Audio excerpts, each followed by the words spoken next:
Sorry, practice lang, wala pa tayong lisensya. Ba't kasi walang fixer sa Japan, eh? Ang hirap tuloy kumuha ng lisensya, 'di ba, sa Pilipinas, isang araw lang meron na, eh. Napag-iwanan na yata yung ano dito, yung sistema, ang bagal. Sa Pilipinas, isang araw may lisensya ka na, eh. Pero seryoso dito, ang hirap talagang kumuha ng lisensya. Bukod pa sa mahal na yung gagastusin mo, 150K ito pepeso ko na, 150K yung average dito. Bukod pa dun sa magastos na sa 150K, yung driving license, mahigpit pa talaga yung mismong exam, yung practical exam. Kasi hindi mo rin alam kung saan yung iche-check nila eh. Ano yun, I mean, meron kang makukuha mga information sa internet. Pero magkakaiba-iba yung mga sinasabi nila. So hindi mo talaga alam, depende pa yan sa ano, 'di ba? Depende pa yan sa magche-check sa'yo. So hindi mo talaga alam kung saan ka magfo-focus. Yung written exam naman, ano naman na yun eh. Madali lang naman yun kung basta mag-aral kang mabuti, alam mo naman yung mga tama at mali. Ayun, halos para sa akin pinaka-basic lang yun. Actually, marami na akong mock exam diyan sa mga internet na, eh. Sobrang dali lang, halos napa-perfect ko naman.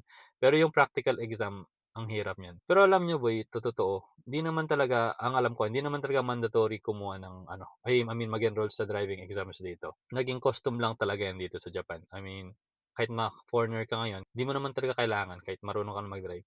Parang mapipilitan ka pa rin mag-ano, mag-enroll sa driving school para kumuha ng lisensya kasi alam mo 'yun, parang may pressure na 'pag hindi ka kumuha parang mas madali kang bumagsak. Ewan ko kung ako lang, pero parang gano'n yung feeling kasi lahat ng mga foreigner dito kinukuha 'yun. Unless ano, 'pag, Europe ka ganyan, hindi mo na kailangan ng ano 'pag nagpapalit ng lisensya. Dito kasi 'pag may Filipino license ka, 'pag ipapapalit mo 'yun, papa-convert mo ng Japanese, 'pag Filipino 'yun, hindi pa rin 'yun exempted sa exam. Kailangan mo ng written at practical, so ang hirap. Pero anyway, dito sa Japan, konti lang yung mga kamote drivers. Yung mga kamote drivers dito ulit sa Pilipinas kasi alam niyo dito may tatlong level ng ano, ng license. May green, blue, at gold. Yung green ibig sabihin, beginner ka pa lang, 3 years 'yun. Then after 3 years magre-renew ka, magiging blue ka. Yung blue, yun yung regular driver. After 5 years, pag wala kang ano, aksidente or any violations, upgrade ka sa gold.